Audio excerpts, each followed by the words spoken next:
بادشاہوں کا یہ طریقہ رہا ہے اور زمانے کے ان متکبرین اور ان غافلوں کا یہ طریقہ رہا ہے جو بارگاہ رسالت سے دور ہوتے ہیں، جو بارگاہ نبوت سے الگ رہتے ہیں، جو پیغام حق کو سننے کے لیے اپنے آپ کو تیار نہیں رکھتے ہیں، وہ دراصل اپنی جھوٹی قسم کی سرداری کو بنائے رکھتے ہیں۔ اسی لیے قرآن نے بار بار ان کے لیے لفظ استعمال فرمایا قال الملأ، بتانا یہ مقصود ہے سرداری وہی ہے اور راہبری وہی ہے جو بارگاہ رسالت سے ملے، اور منصب بھی وہی ہے، عزت بھی وہی ہے جو بارگاہ نبوت سے عطا ہو۔ جو بارگاہ رسالت سے دور کرے، جو پیغام حق سے دور کرے، جو بارگاہ نبوت سے دور کرے، قرآن کے یہ الفاظ بار بار پڑھنے والوں کو قیامت کی صبح تک یاد دلاتے رہیں گے۔ قال الملأ، سردار ہی تھے جن کو اپنی سرداری کا زحم ہے، جن کے ذہنوں میں یہ کجی ہے، جن کے ذہنوں میں یہ خرابی ہے کہ وہ سردار ہیں، تو یاد رہے سرداری وہی ہے جو بارگاہ رسالت سے ملے۔ قال الملأ، اور بارگاہ رسالت سے سرداری کیسے ملتی ہے؟ بارگاہ نبوت سے عزتیں ملتی ہیں، بارگاہ نبوت سے قرآن نے اسی لیے کہا نا کہ وَتُعِزُّ مَن تَشَاءُ وَتُذِلُّ مَن تَشَاءُ، وہ جسے چاہتا ہے اسے عزت دیتا ہے اور جسے چاہتا ہے اسے ذلت کا رسوا کر دیتا ہے۔ اور یہ عزتیں جو ہمارے پیمانے ہیں، یہ جو ہماری سوچ کے ترازو ہیں، یہ جو ہماری سوچ کی پیمائش ہے، یہ دنیاوی دولت کو دیکھ کر ہے، دنیاوی منصب کو دیکھ کر ہے۔ اور یاد رکھیے یہ دنیاوی منصب اگر بارگاہ نبوت سے دور کرنے والے ہیں، بارگاہ رسالت سے الگ کرنے والے ہیں، اگر بارگاہ رسالت سے مقابلے پر ہیں، تو قرآن کے یہ لفظ محفوظ ہیں اور یہ کتاب مبین قیامت تک محفوظ ہے، اور اس کے یہ الفاظ جو لوح محفوظ سے لائے گئے ہیں اسی طرح محفوظ ہیں۔ قال الملأ، اور یہ ایک جگہ نہیں، قرآن مجید میں کئی مرتبہ یاد دلایا گیا کہ یہ سردار ہیں۔ کون ہیں؟ جنہوں نے اپنے ذہن سے، اپنی سوچ سے اور اپنی نظر سے اور اپنی عقل سے سرداری کا انتخاب کیا ہے، اور ایک وہ ہیں جنہوں نے اپنے لیے غلامی کا انتخاب کیا ہے، جنہوں نے اپنے لیے بارگاہ نبوت کی غلامی کا انتخاب کیا ہے۔ اور یہ بھی یاد رہے، آج ہم یہ کہتے ہیں کہ ہمارا جو کچھ ہے، ہمارے پاس لباس ہے، مکان ہے، گھر ہے، رزق ہے، اولاد ہے، ہمارے پاس جو کچھ موجود ہے، یہ جو کچھ ہمیں ملا ہے، میسر ہے، یہ سب غلامی رسول کا صدقہ ہے۔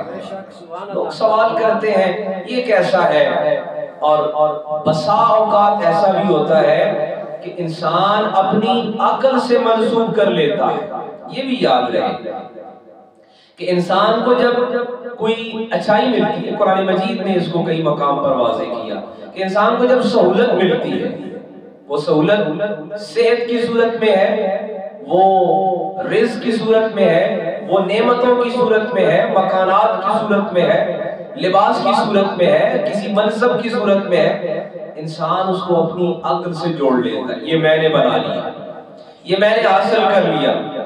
اور جب مصیبت آتی ہے، آزمائش آتی ہے، بیماری آتی ہے، رزق میں کمی آتی ہے، مکانات میں کمی آتی ہے، لباس میں کمی آتی ہے، انسان اس کو رب کی تقدیر سے جوڑ لیتا ہے، حالانکہ یہ پیمانہ الٹا ہے، یہ پیمائش الٹی ہے، یہ پیمائش درست نہیں ہے۔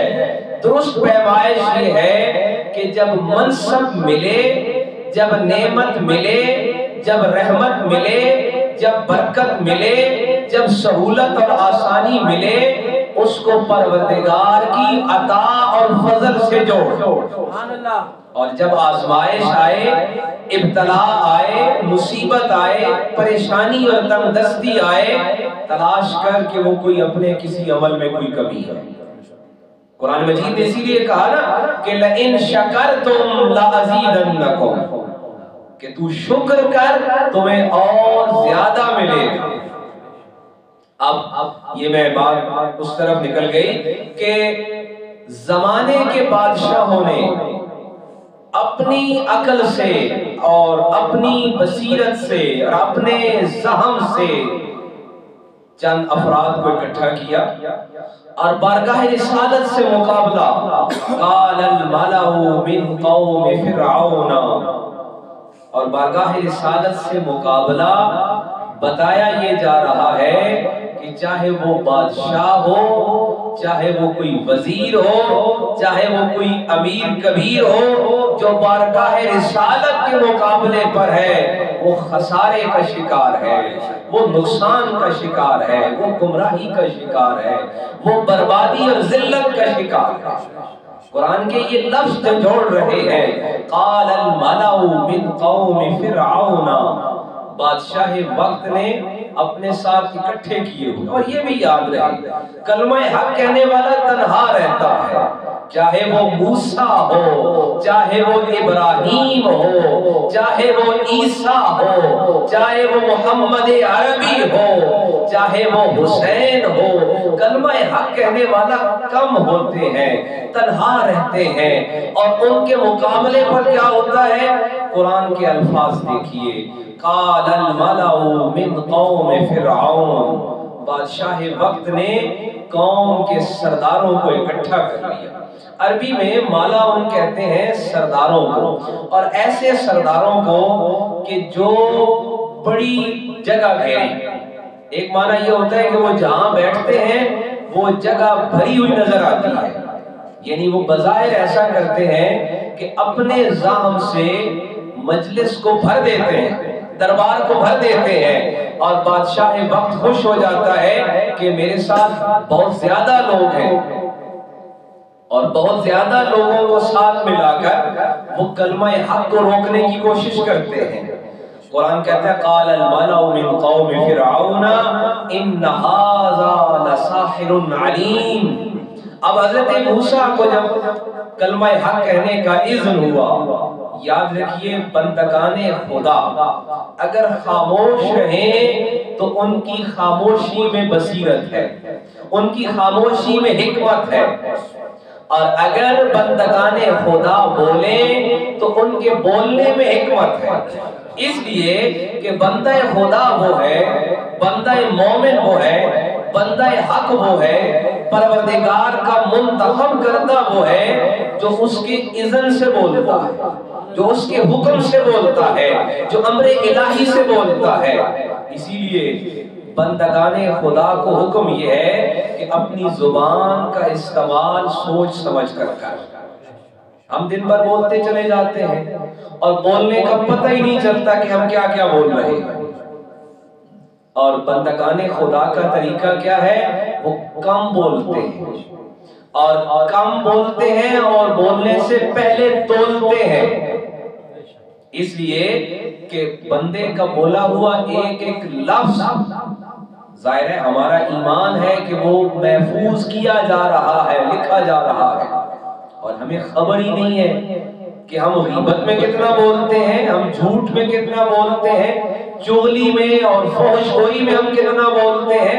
بندگان خدا کا طریقہ یہ ہے، بندہ مومن کا طریقہ یہ ہے کہ وہ کم بولتا ہے، اور جتنا بولتا ہے اس کا ذمہ دار رہ کر بولتا ہے۔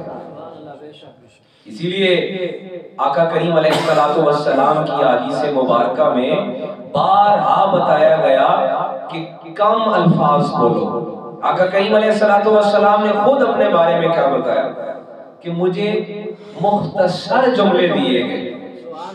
حالانکہ آپ کہہ سکتے تھے، آپ کو تو اللہ نے قرآن میں کہا نا وَعَلَّمَكَ مَا لَمْ تَكُنْ تَعْلَمْ، ہر علم عطا کیا، لیکن اس کے باوجود آقا کریم کیا فرما رہے ہیں؟ آج کا مومن سوچے، اس پہ غور کرے۔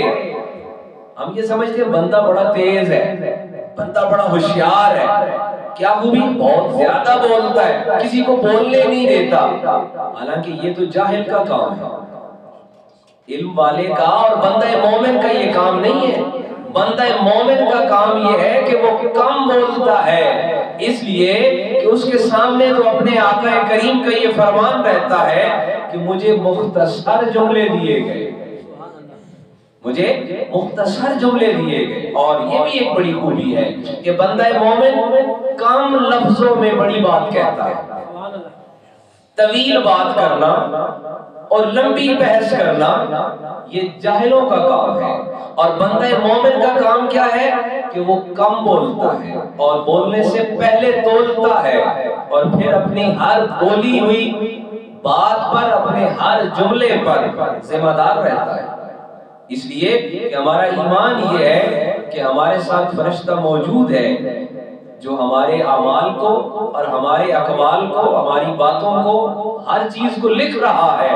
لہٰذا اگر اس پر ایمان ہے تو اپنی ہر بات پہ ذمہ دار رہتے ہوئے بولو۔ ہمیں پتہ ہونا چاہیے کہ کون سی بات ہم غیبت میں کر رہے ہیں، اور غیبت کے بارے میں اللہ کے کلام نے کیا کہا ہے۔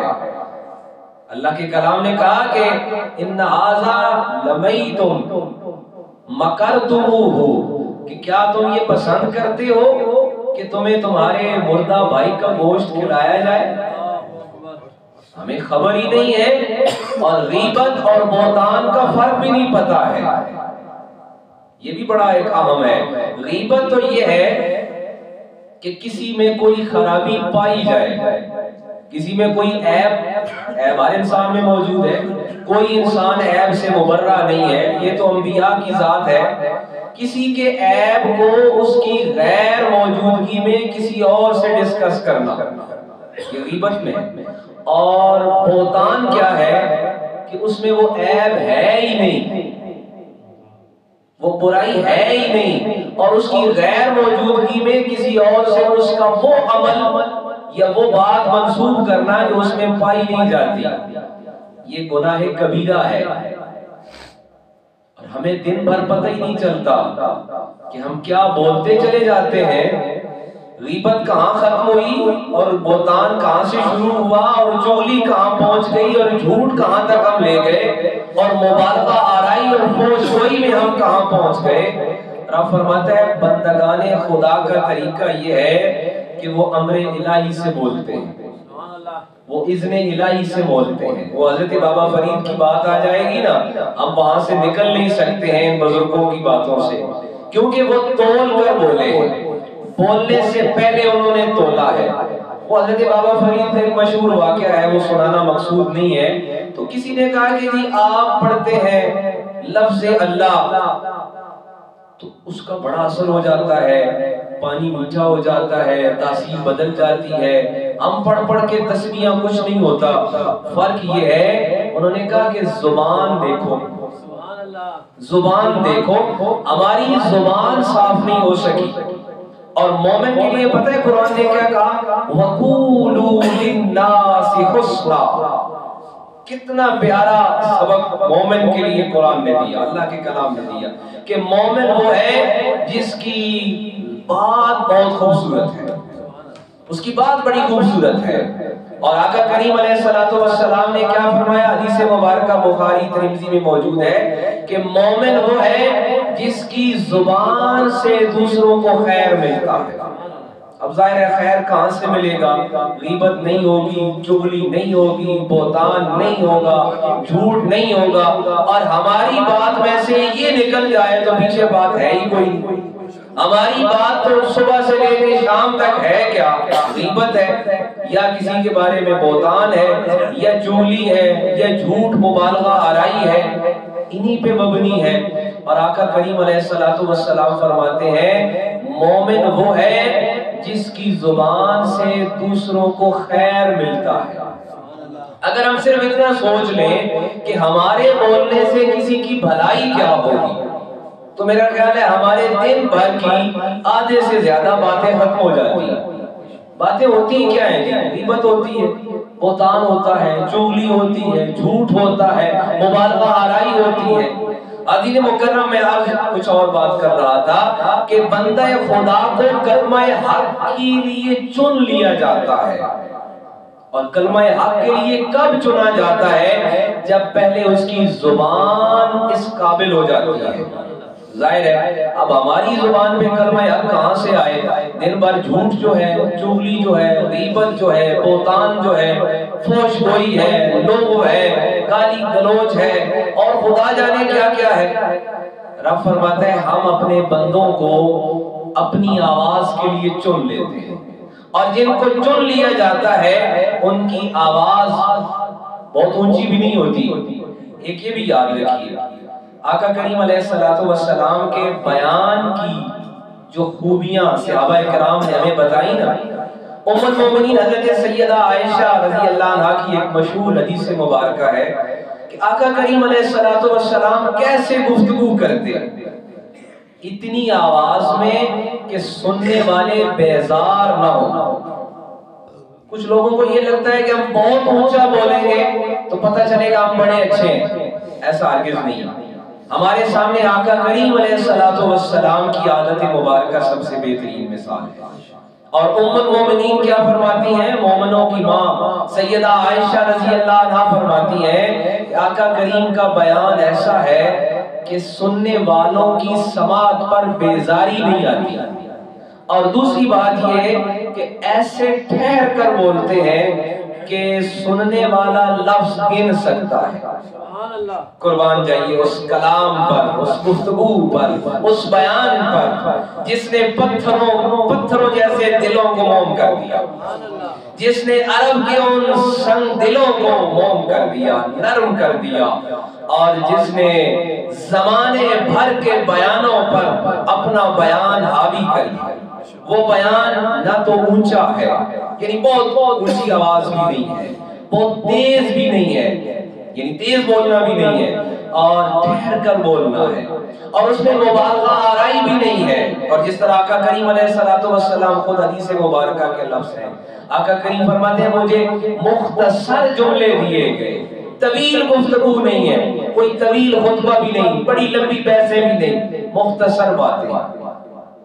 اب جب زبان ایسی ہو جاتی ہے نا، چلے ویسی تو نہ ہو سکے، کم از کم اس کا کچھ حصہ مل جائے، پھر رب فرماتا ہے ہم اپنے بندوں کی زبان پر کلمہ حق جاری فرماتے ہیں۔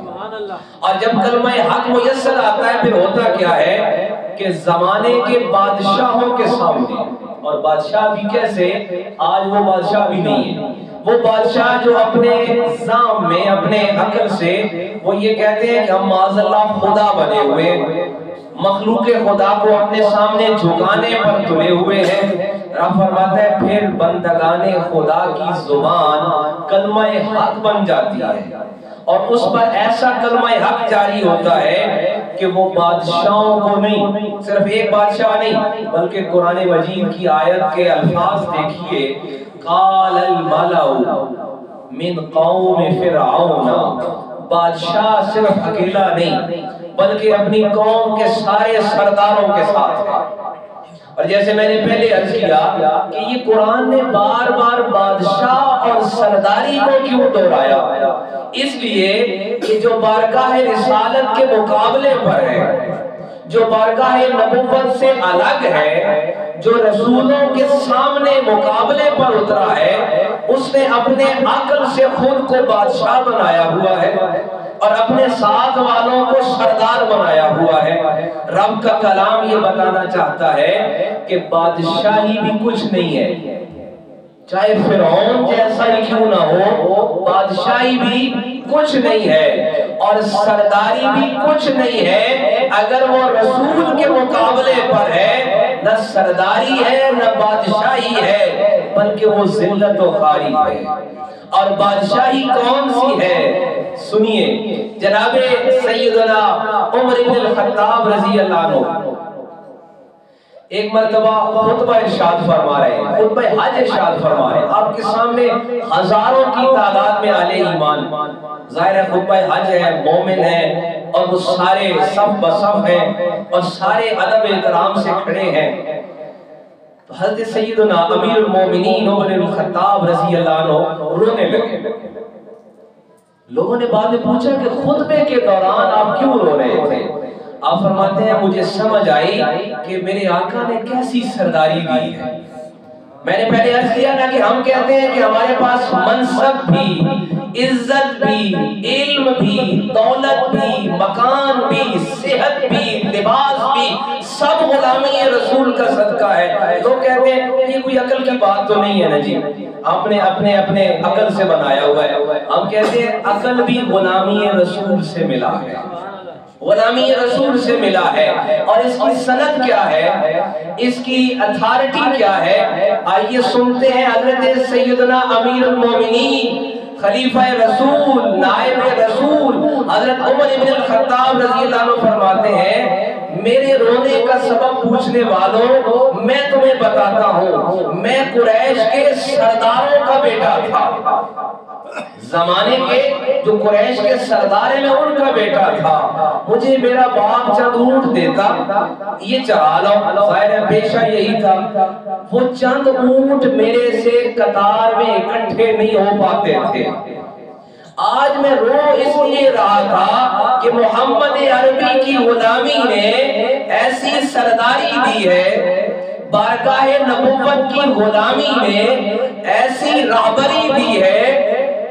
آج عرب و عجم کے مومن کلمہ گو آج میرا خطبہ سننے کے لیے صف بصف کھڑے ہیں۔ میں قربان جاؤں اس آقا کی غلامی پر، اس بارگاہ کی غلامی پر جہاں سے سرداری ایسی ملتی ہے کہ سامنے مومن صف بصف ہو جاتے ہیں، مومن ہاتھ باندھے کھڑے ہو جاتے ہیں۔ تو عزیز مکرم، سورہ اعراف کی یہ آیات ہمیں یہ دعوت فکر دے رہی ہے، سرداری اور رہبری اگر وہ بارگاہ رسالت سے مقابلے پر ہے وہ ذلت و خواری ہے۔ یعنی اس کا مطلب یہ کہ دولت بھی، امارت بھی، منصب بھی، بادشاہت بھی، سب کچھ غلامی رسول سے وابستہ ہے اور سب کچھ غلامی رسول سے ملنے والا ہے۔